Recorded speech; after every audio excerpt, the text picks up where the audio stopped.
Grande Zé. E aí, Zé, tudo bem? E aí, Miguel? Tirando o Brasil, o resto tá tudo bom. Mas agora está um pouquinho melhor, né, Zé? Que Pô, agora. rapaz, você sabe que eu estava conversando hoje com os meus amigos do Portal do José, né? A gente às vezes perde um pouco a referência, né? Se a gente voltar o tempo a um mês, 2 meses atrás, a gente estava discutindo só pauta insana. A gente estava discutindo só as maluquices dessa gente, né? Que arrastava pessoas como eu e você, todos os canais progressistas, para ficar rebatendo insanidade. A gente não tinha como fingir que não estava acontecendo, né? E do dia 30 para cá, as pautas nos veículos de comunicação mudaram radicalmente. Tanto é que o Bolsonaro ele é muito pouco citado, né? Ele é lembrado pela sua ausência, pelo seu desaparecimento, pelo mistério, né?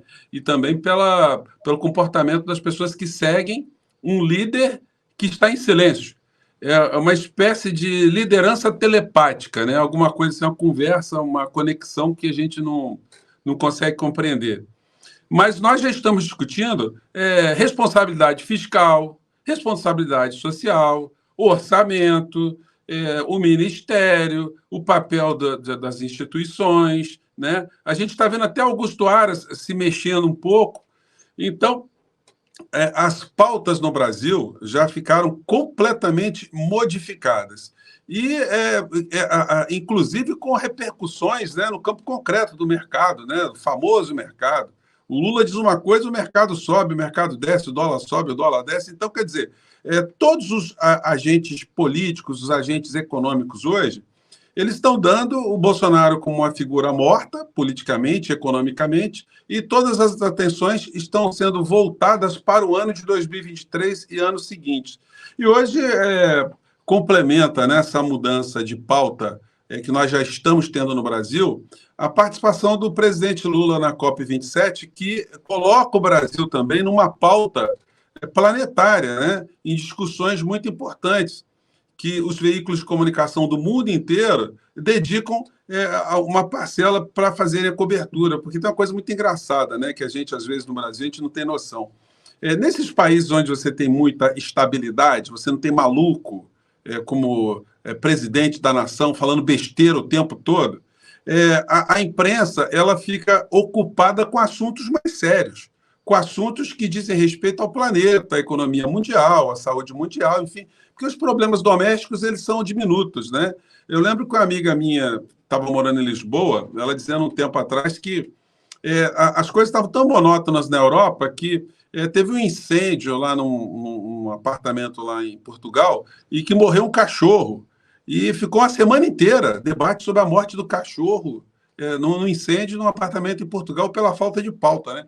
Aqui, pelo contrário, nós temos uma abundância de pautas.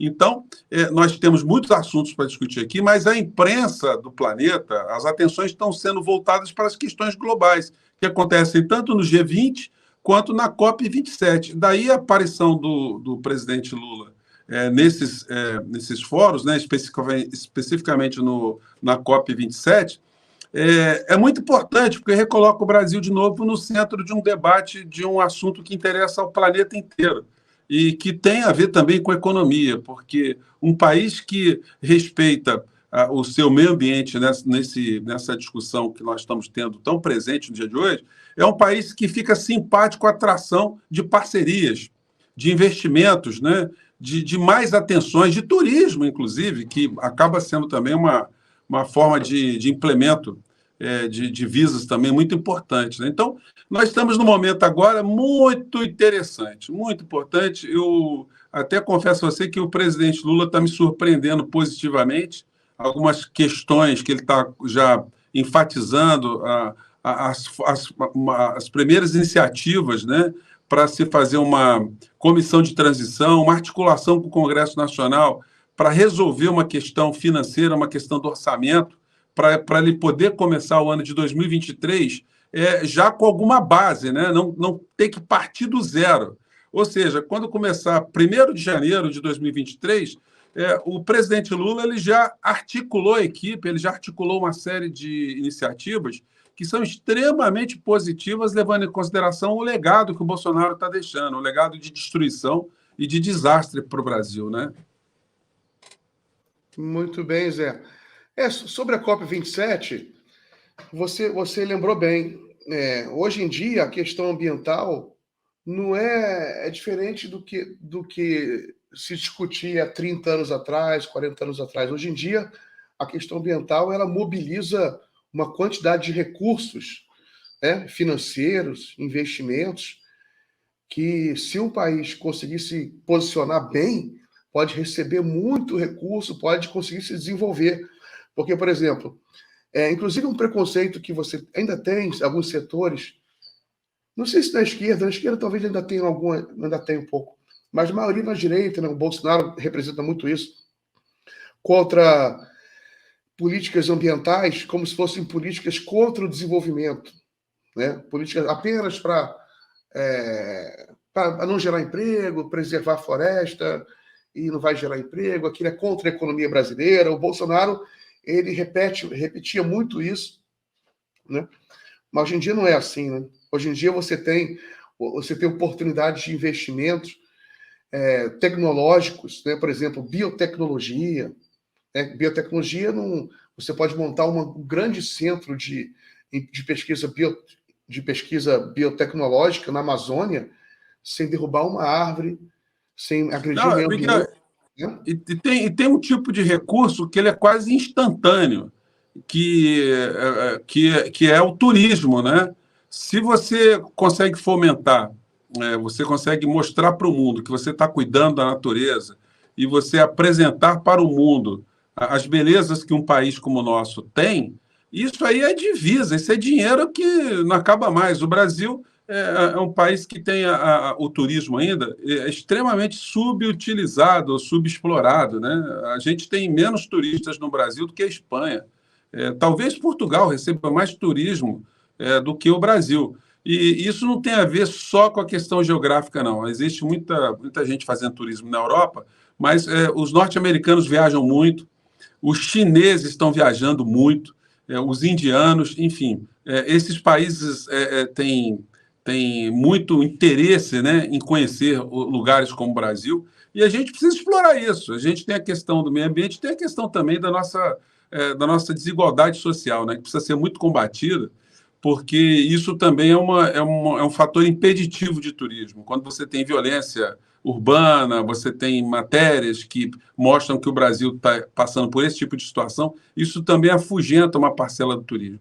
Mas dá para a gente ter injeção de recursos aqui no Brasil de uma maneira muito grande. Não foi por outra razão, até que eu imagino que o presidente Lula, né, no discurso dele na COP27, ele ofereceu o Brasil para ser uma das sedes de uma futura, né, de um futuro encontro da COP, para sediar na região amazônica esse encontro, o que é um fato muito interessante, porque nós não receberemos as delegações do mundo inteiro em centros urbanos, como Rio de Janeiro, São Paulo, Brasília, não.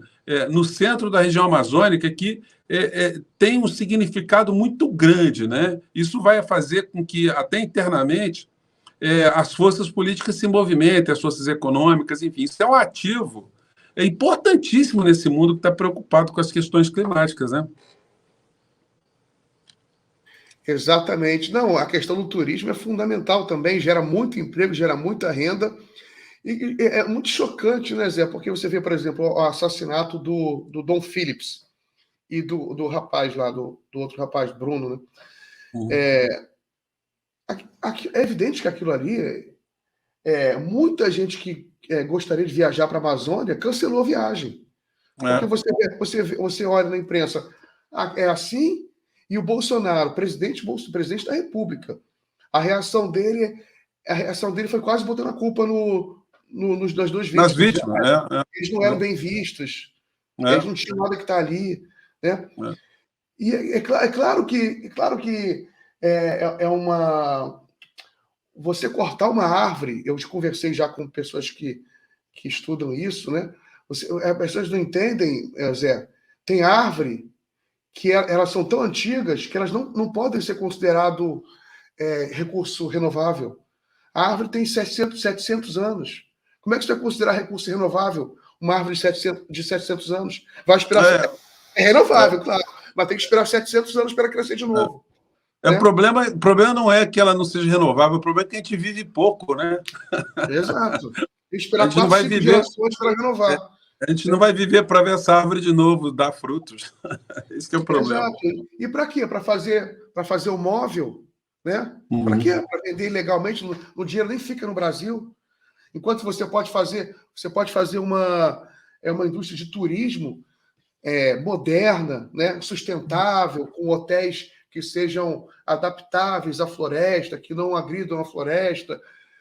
Você lembrou, o Lula, de fato, ele está fazendo essa gestão para que o próximo COP, se eu não me engano, vai ser o COP 30, né? COP 30, aí vai ser em 2025. Uhum. Ô Miguel, não sei se você concorda comigo.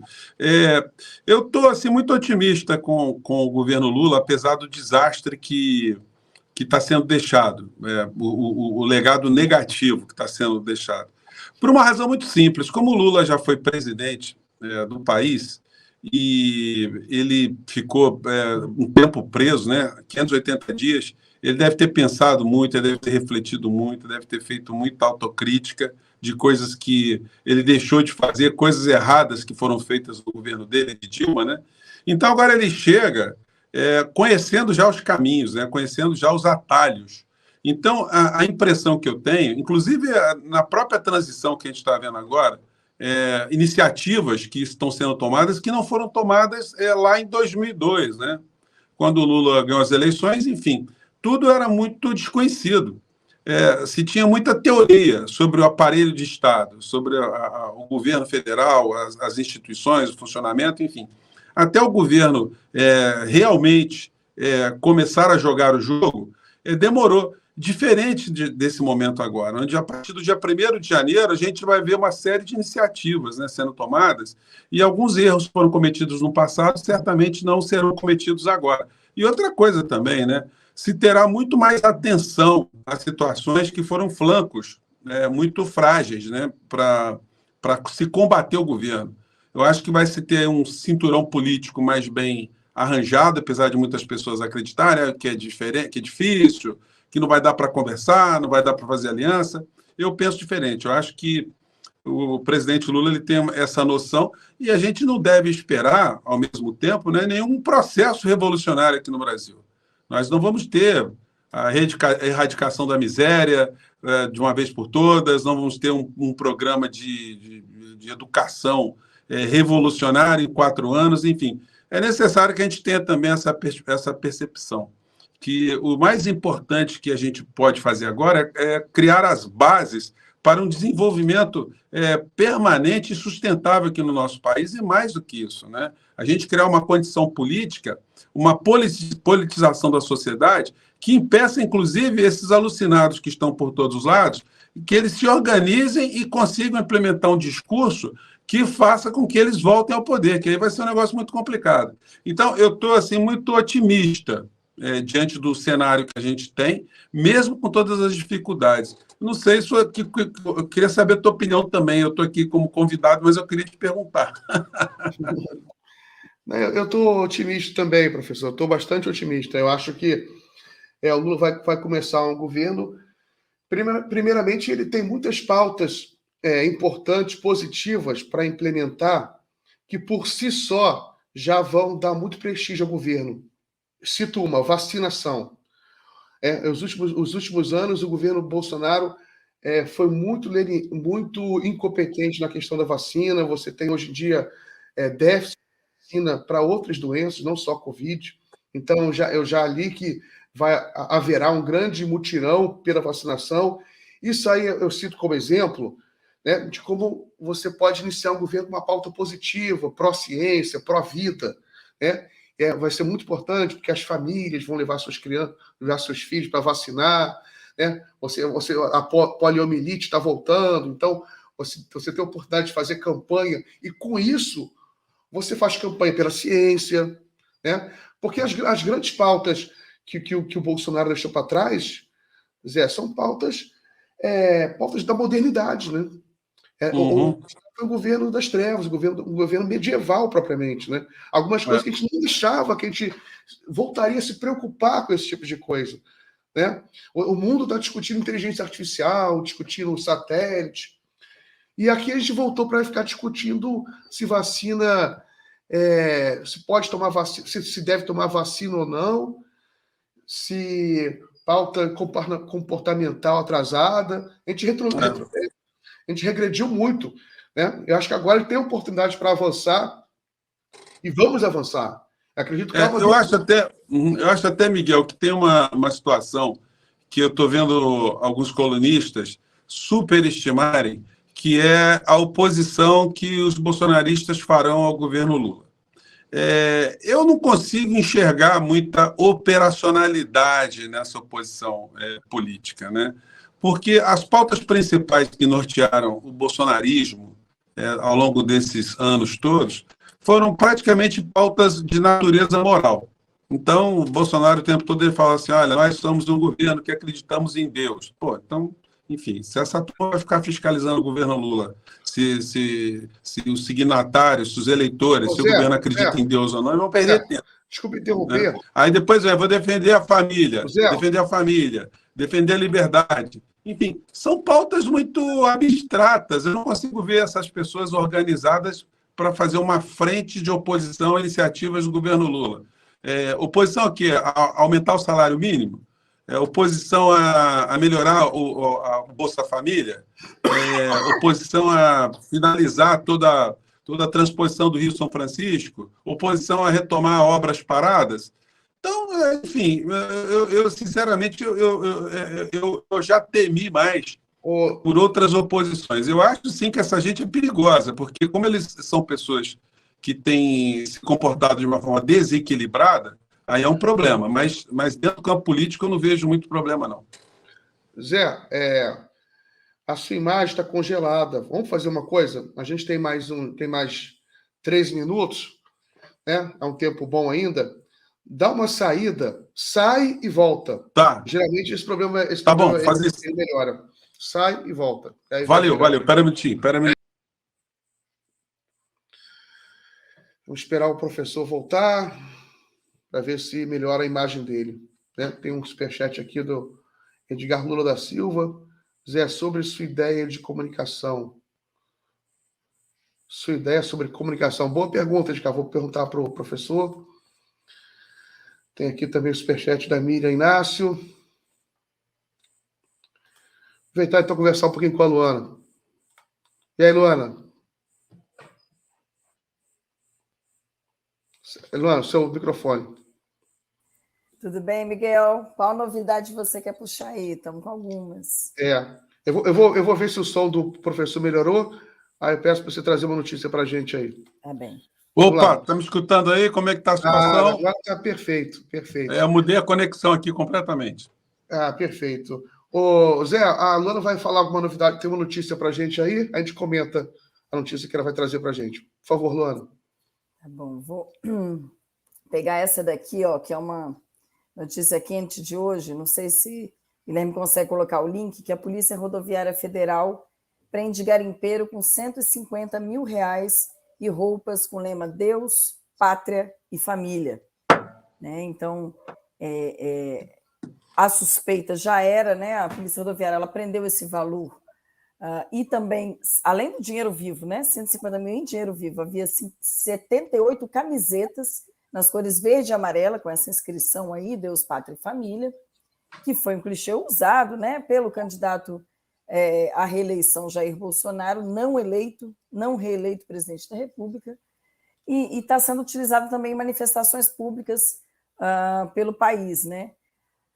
Os agentes suspeitaram que o garimpeiro flagrado ao volante da Toyota, quando transitava na altura da quilômetro 650 da BR, que poderia estar patrocinando ações delituosas de bloqueio de rodovias no estado, como as que ocorreram após a derrota do Bolsonaro nas eleições.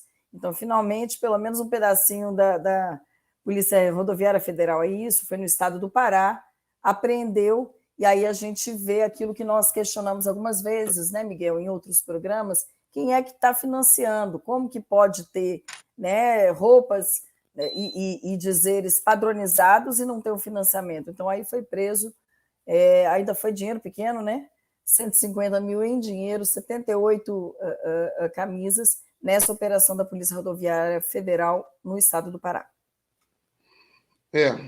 Obrigado, Luana. Tem que ver o crime, né? Provavelmente garimpo ilegal, né? O garimpo ilegal que ele deve estar, que ele deve ter sido preso por causa disso. Porque dinheiro, na verdade, não é crime ter dinheiro, né? Deve ser o crime que ele cometeu, que a Polícia Federal, Rodoviária deve estar investigando. Obrigado, Luana. Daqui a pouco eu chamo você de volta aí para trazer mais novidades. Zé, vamos ver se o seu som está funcionando legal. Bom, fala alô, aí. câmbio, falando aqui da Terra. Tudo bem aí? Ô, Zé, você viu que um navio à deriva quase derrubou a ponte Rio-Niterói outro dia? Aí o pessoal ficou falando, pô, a Marinha, que é responsabilidade da Marinha, né, das Forças Armadas, vigiar esses navios aí para que não ocorra casos como esse, né? Depois que a gente ficou sabendo que tem um montão de navio na Baía de Guanabara, e em vez de estar fazendo isso, eles estão fiscalizando urna, né? Como é que você vê a atuação das Forças Armadas nesse período aí do Bolsonaro? Rapaz, é uma coisa muito lamentável. Eu tenho levantado algumas questões, sempre lá no portal do José, que eu acho que, de uma maneira geral, todos nós não tocamos muito no assunto, né? De chamar a atenção da sociedade de que não há nenhum tipo de hierarquia social entre militares e civis. Nós ficamos, durante muitas décadas aqui no Brasil, desenvolvendo um temor muito grande em relação aos militares, né? um medo, né, em relação aos militares, uma atenção especial que os militares dizem ou deixam de dizer, se eles podem dizer alguma coisa ou não. E isso é uma grande distorção, porque, na verdade, a sociedade toda tinha que ter a noção exata que o militar é um servidor público, ele é um servidor do país, ele é um servidor da sociedade. Ele não é para ser remunerado para servir como capacho do político da vez. Infelizmente, o governo Bolsonaro ele aprofundou nas pessoas que tinham essa crença deformada, que os militares estão no outro patamar, de uma forma muito acentuada. Não é por outra razão que nós estamos vendo milhares dessas pessoas ajoelhadas em frente a quartéis, gritando SOS Forças Armadas. É como se estivesse pedindo uma intervenção divina, né? E muitas pessoas com receio de cobrar dos militares uma postura de dizer para eles os limites que eles devem ter, o limite da lei, o limite da Constituição. Semana passada, agora, a gente viu a nota da Marinha, Exército e Aeronáutica. Miguel, na administração pública, o servidor público ele só pode fazer algum ato, ele só pode exercer um ato administrativo se isso estiver previsto em lei. Se isso não estiver previsto em lei, ele não pode fazer esse ato, porque é um crime de prevaricação. Realizar um ato ou deixar de realizar um ato para satisfazer interesse pessoal ou de terceiros. Pois bem, no direito privado, você pode fazer qualquer coisa que não esteja impedida pela lei. Você pode fazer qualquer tipo de contrato, uma venda, qualquer negócio, desde que não esteja proibido pela lei. Então, eu queria saber qual foi o ordenamento jurídico que os comandantes do Exército, Marinha e Aeronáutica utilizaram para expedir uma nota política para a sociedade, dizendo o que eles acham que é democrático, que não é, que essas manifestações são pacíficas, e ficaram muitas pessoas discutindo o teor da nota, sem questionar que essa nota não era para ser expedida porque esses militares não têm competência para tal, não têm competência constitucional, não têm competência jurídica. Na verdade, eles transgrediram. Eles não deviam estar... Ninguém devia nem estar dando bola para o mérito. A questão já era de forma constitucional. Então, isso tudo passa como uma coisa normal para muitas pessoas, porque nós desaprendemos, ao longo dessas décadas, a entender que as Forças Armadas são compostas por servidores públicos que não podem olhar para a população civil, para os cidadãos civis, de uma maneira geral, com ar de superioridade, como se eles fossem tutores, como se eles tivessem alcançado o poder por méritos deles, méritos de uma classe. E esses méritos fizessem com que eles tivessem uma condição de superioridade em relação ao restante da sociedade. Então, a gente tem uma distorção muito grande.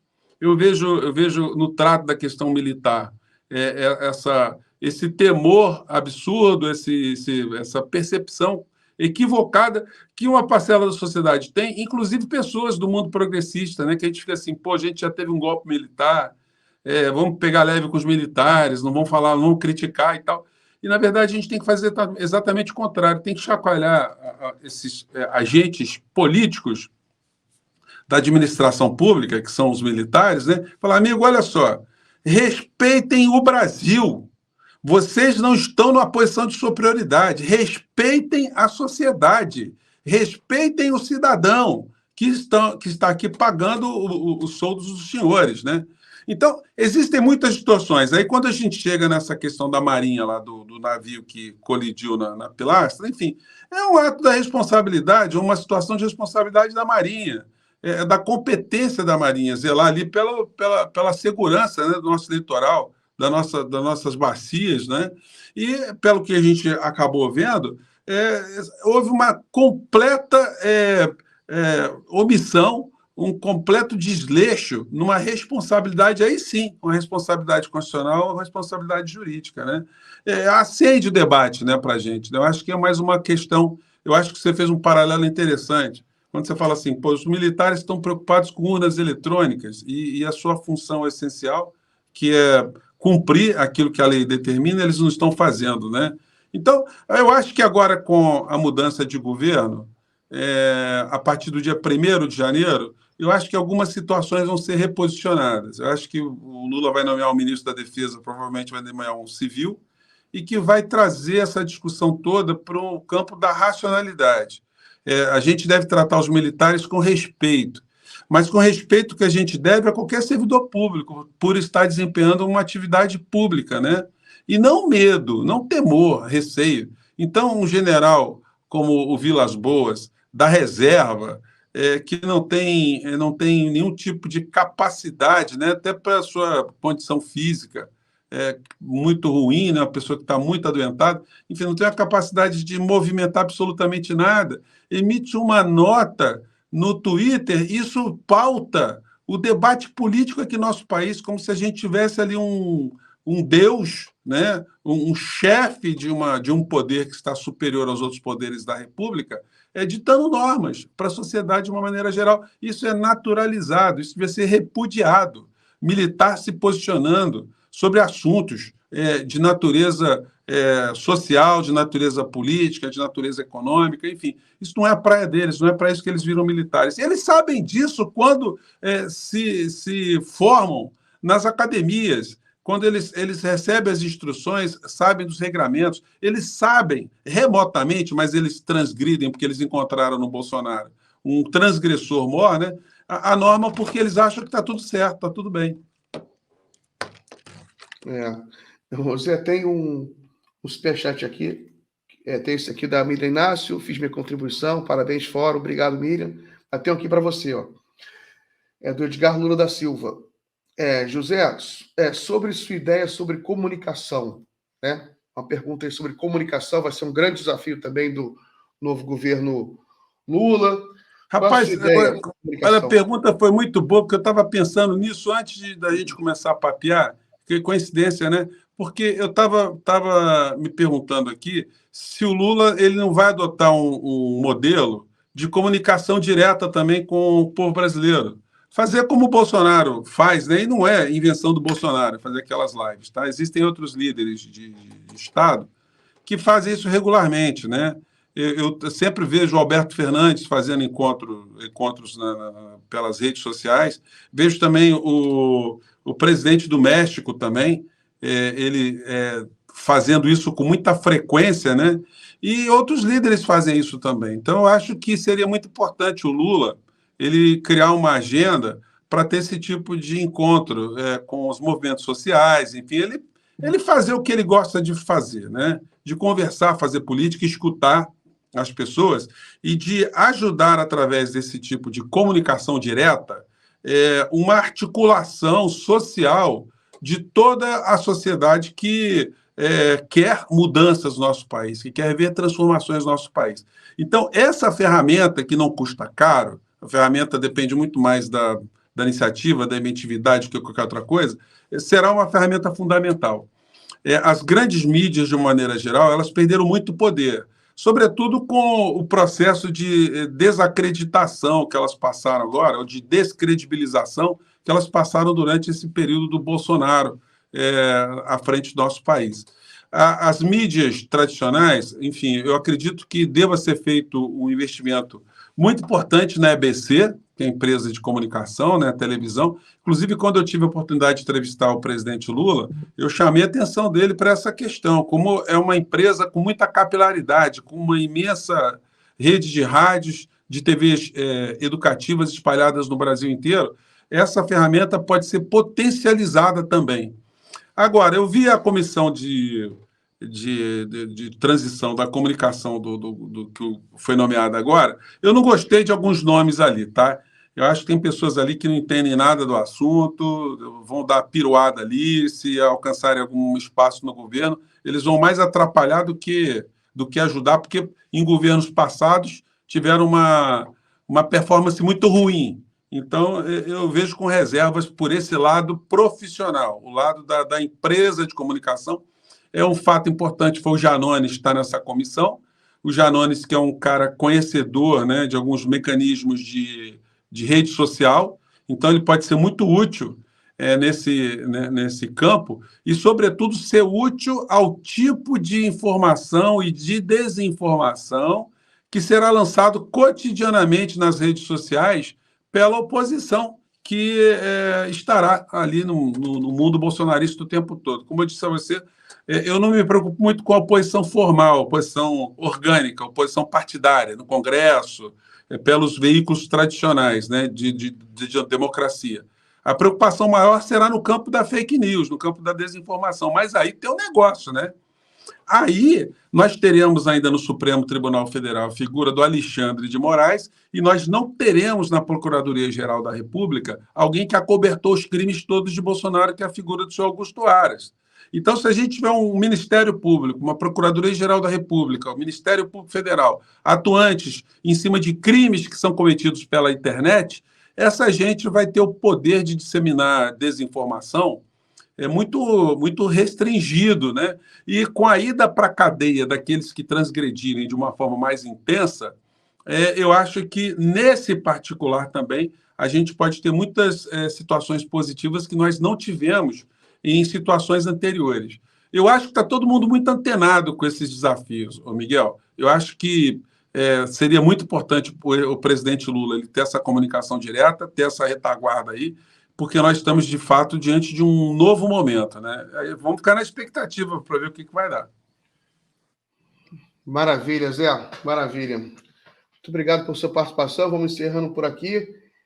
Eu acredito que a parte de comunicação direta do Lula é muito forte, ele se comunica muito bem. A parte de fake news, você tem talvez um amadurecimento maior, tanto da sociedade brasileira em relação a isso, as pessoas estão um pouco mais vacinadas contra fake news, e as instituições também estão mais mobilizadas hoje em dia para combater fake news, né? Você tem tanto já alguns protocolos já estabelecidos contra fake news, né? Você mencionou o caso do TSE, o Alexandre de Moraes, ele tem alguns protocolos bem duros contra isso. Existe até um debate se alguns são duros demais, mas o que importa, na meu ver, é que existem esses protocolos que não existiam antes. A gente estava órfão disso, né? Então, o negócio, tá, Miguel? A questão não é apenas ideológica, não. Tem a questão formal aí, porque o inquérito das fake news, que está sob a alçada do Supremo Tribunal Federal, ele não está sepultado, não. Ele está valendo, ele não foi concluído ainda, ele pode inserir ainda uma barca grande de pessoas dentro desse inquérito aí e responsabilizar essas pessoas de maneira muito intensa. Não é por outra razão, você deve ter visto isso, que diversos canais bolsonaristas, nas últimas semanas, eles apagaram vídeos assim, mas assim, aos montes. Estão apagando, estão tirando do ar porque eles sabem que as informações estão sendo armazenadas e a conta vai chegar. Exatamente. Teve um comentário aqui do internauta lembrando que o Aras fica até setembro, né? De fato, ele fica até setembro. Mas tem um fator aí, né, Zé, que uma coisa é o Aras sobre Bolsonaro, né? Muita gente está falando que o Aras possivelmente ele vai mudar da água para o vinho a partir de janeiro, porque ele vai ter outro mestre, né? Vai ter outra correlação de forças, e ele vai vai tentar não se queimar, ou pelo menos tentar salvar um pouco sua biografia nesses últimos meses, né? Porque ele, afinal, ele tem uma carreira ainda no Ministério Público. E o Lula vai levantar sigilo, né? Esses sigilos aí de 100 anos de Bolsonaro, que a gente pode ter algumas surpresas por aí. É verdade? Eu acho que o Aras aí, ele já começou, inclusive, a dar uma mudançazinha, tá? Ele, com esse parecer que ele deu aí de inconstitucionalidade do consignado, que realmente foi um crime, né? Ele poderia ter sido coerente com tudo aquilo que ele fez, ou seja, não considerar inconstitucional, deixar passar. Mas ele levanta uma questão agora que é um complicador nessa reta final para o governo Bolsonaro, e é uma forma também, um sinal que ele está dando de que ele tem a opinião dele muito maleável. Dependendo para o lado que sopra o vento, as decisões dele acompanham também, né? É como um biruta de aeroporto. O vento sopra, ele vai rodando para o lado que o vento está apontando. Mas isso aí faz parte também do processo do nosso sistema de justiça. Há muito tempo que é assim, conforme, né, os ventos sopram, vai para lá, vai para cá, faz parte também do processo democrático. Zé, muito obrigado pela participação. Volte sempre aqui, é sempre uma grande honra recebê-lo. Obrigado, eu que agradeço. Um abração a todos vocês aí que estiveram conosco até esse momento. É sempre uma satisfação estar com gente inteligente no pedaço. É isso aí, Zé. Grande abraço, boa sorte Valeu. lá no portal do Zé. Obrigado. Zé, pode descer a cortina.